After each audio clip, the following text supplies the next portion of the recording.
మనందరికీ రాష్ట్రం ఒక ఎమోషన్. తెలంగాణ చరిత్ర లోతుల్లోకి వెళ్ళి చూస్తే అడుగడుగున ఉద్వేగం, గుండె బరువెక్కే సందర్భాలు, సంఘటనలే ఉంటాయి. ఇలాంటి సంఘటనలు సుదీర్ఘ పోరాటం, వందలాది ప్రాణ త్యాగాలు, విద్యార్థులు ఫనంగా పెట్టిన జీవితాలు తెలంగాణలో తండాలలో, గూడాలలో, మారుమూల పల్లెల్లో మనకు కనిపిస్తాయి. ఏది ఏమైనా జూన్ 2, 2014 ఈ నేపథ్యంలో తెలంగాణ రాష్ట్రం ఏర్పడ్డది. ఈ రాష్ట్ర ఆవిర్భావము, గొప్ప ఆశయాలు, అద్భుతమైన కళలతో 4 కోట్ల ప్రజలు తమ జీవితంలో ఒక కొత్త ప్రయాణాన్ని మొదలుపెట్టిండ్రు అధ్యక్ష. ఎన్నో ఆకాంక్షలు, ఎన్నో ఆలోచనలతో 60 సంవత్సరాల సుదీర్ఘ పోరాటంలో కన్న కళలను నిజం చేసుకోవాలన్న ఆలోచనతో ఉజ్వల భవిష్యత్తు ఉండాలని, బడుగు బలైన దళిత గిరిజన మైనారిటీ వర్గాలు, మహిళలు తమకు రక్షణ ఉంటుందని, తమ జీవితాలలో వెలుగు వస్తుందని, తాము ఆశించిన, తాము సాధించుకున్న తెలంగాణలో తమ కళలు నెరవేరుతాయని ఆకాంక్షించారు అధ్యక్ష.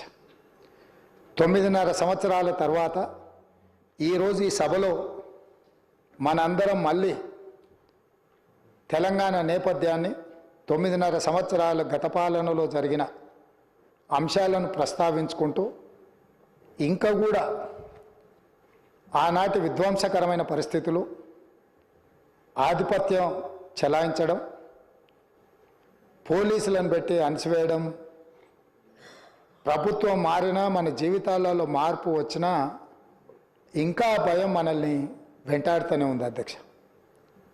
ఎందుకు నేను ఈ మాట చెప్తున్నా అంటే, ప్రజలు వ్యక్తులకు, కుటుంబాలకు వ్యతిరేకంగా స్పష్టమైన తీర్పునిచ్చి మీ విధానాలను, మీ ఆలోచనలను, మీ విధ్వంసకరమైన ధోరణిని మేము తిరస్కరించినము కాబట్టి మీలో మార్పు రావాలి, అందుకే మీ అధికారాన్ని మార్చినము, ప్రధాన ప్రతిపక్షంగా మీ బాధ్యతను నెరవేర్చాలని ప్రధాన ప్రతిపక్ష హోదా వారికి ఇచ్చి ప్రజలు ఇంకొక అవకాశాన్ని ఇచ్చే ప్రయత్నం చేశారు. దురదృష్టవశాత్తు గవర్నర్ గారి ప్రసంగం రోజు ప్రధాన ప్రతిపక్ష నాయకుడు హాజరు కాలేదు. ఈరోజు ఈ చర్చలో అయిన వారు సుదీర్ఘమైన రాజకీయ అనుభవము, పరిపాలనలో వారికి అనుభవం ఉన్నది, 80,000 పుస్తకాలు చదివిన తెలంగాణ రాష్ట్రంలో అందరికంటే అతి గొప్ప మేధావిని అని వారు పదే వారు ప్రస్తావిస్తుంటారు.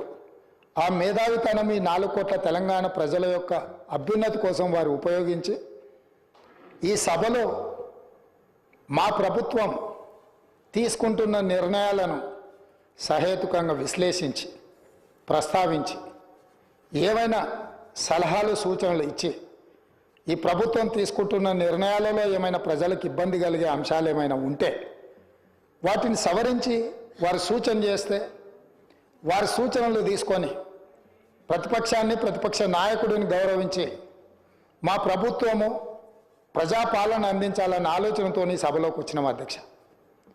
కానీ ప్రధాన ప్రతిపక్ష నాయకుడు రాకపోవడం, ఆ కుర్చీ ఖాళీగా ఉండడం ఈ సభ యొక్క గౌరవానికి మంచిది కాదని చెప్పి తమరి ద్వారా ప్రతిపక్ష నాయకుడికి సూచన చేస్తున్నారు అధ్యక్ష. మనల్ని అందరినీ ప్రజలు ఎన్నుకొని ఒకరిని పాలకపక్షంగా, ఇంకొకరిని ప్రతిపక్షంగా, మిగతా పార్టీలను కూడా ఆయా వర్గాల యొక్క గళాన్ని, బాధను వినిపించడానికి ఈ సభలోకి పంపించినప్పుడు మన యొక్క పాత్రలను బాధ్యతాయుతంగా నెరవేర్చాల్సిన అవసరం ఉన్నది. భవిష్యత్తులోనైనా ఆ దిశగా ఈ సభలో ప్రతిపక్ష నాయకుడు అడుగుడు వేయాలని